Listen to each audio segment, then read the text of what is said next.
Ever caught yourself having thoughts like, I'm just not good enough? Or, if I had made better choices, I would be married by now?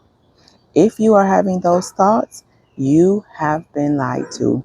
In today's video, I'm going to be sharing with you 5 lies that might possibly be holding you back. Hey there, I'm Tamaya, and on this channel, I help women grow in their faith and relationships. I've been where you are before. I'm married, but before I was married, I was a single mom and also have been co-parenting with one of my sons. So I've had those experiences. So my passion now is to help other women get through these difficult seasons in their lives. Before we hop in, I want to invite you to subscribe to the channel if you are not already subscribed. Hit the like button and share the video with someone that you know that might possibly benefit um, from these 5 lies. All right, so lie number 1 is you are not good enough.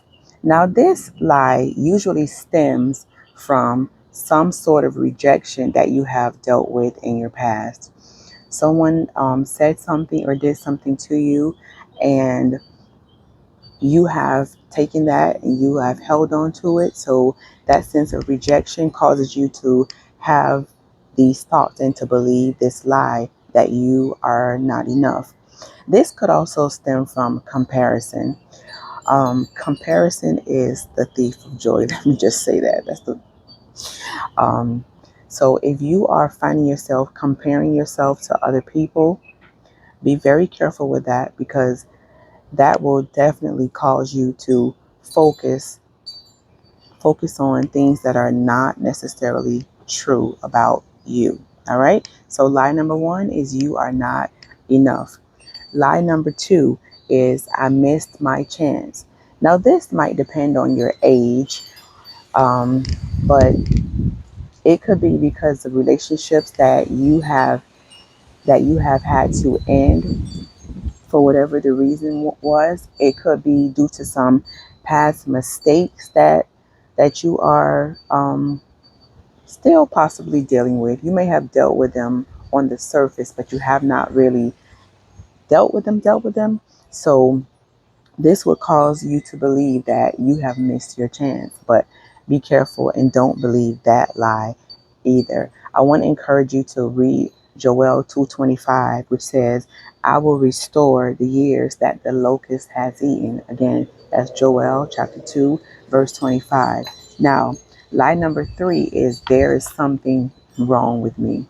Now, we all have things about ourselves that we wished we could change, right? We all have something that, we don't like and we wish we could change. But that does not mean that there is something wrong, right?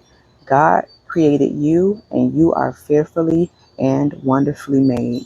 So don't allow those things that you don't love about yourself, don't allow those things to cause you to live in shame and cause you to be believing things that you should not be believing.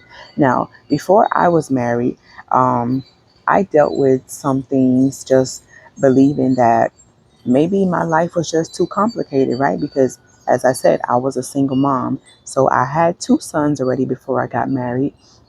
And sometimes I would have thoughts that, because I wanted a Christian husband, let me just say that. So sometimes I would have thoughts like maybe a Christian man may not want to deal with it. It might be too much. Maybe it's too complicated. So had to I had dealt with those thoughts, but I didn't allow them to, to overtake me, or didn't allow them to live in that place. I had those thoughts, but I didn't stay in them. I did not live in them.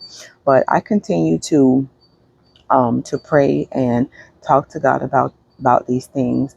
And those things sometimes that we feel like are what disqualifies us, God will redeem, right? He is the redeemer. So you may feel like it's something that disqualify you, but He's the one that redeems. If you go and read Psalm 139:14, it will say, I praise you because I am fearfully and wonderfully made. All right. So again, there is nothing wrong with you. All right. Lie number 4. I have to settle. This might also be depending on where you are in your life. You might feel like all the good men are taken, or you might feel like you need to compromise. Um, I want to encourage you that your timing and God's timing are not the same, right? Um, so whatever it is that you are, the lie that you are believing that you have to settle, I want to encourage you to pull away from that lie. Um, it could possibly be you are in fear of being alone, something in your mind or someone may be saying, oh, you're going to be alone for the rest of your life if you aren't married at this point or you're at this age. Don't believe those things. It is worth the wait, right? God has the perfect person for you, and it is worth the wait. Again, because his time is not your time. And also, I don't want you to believe that you have to lower your expectations. Don't compromise on things that are super important. Some things you may have to compromise, right? Because no one is perfect, and you might have this list of things that you want, the standards that you want the person to meet, and that's fine. No one is perfect though, but things like him being a Christian, like some of those things have to be non-negotiable. Don't compromise on those things. Don't compromise on the very, very, very important things. All right. So again, that was lie number 4. And also about timing.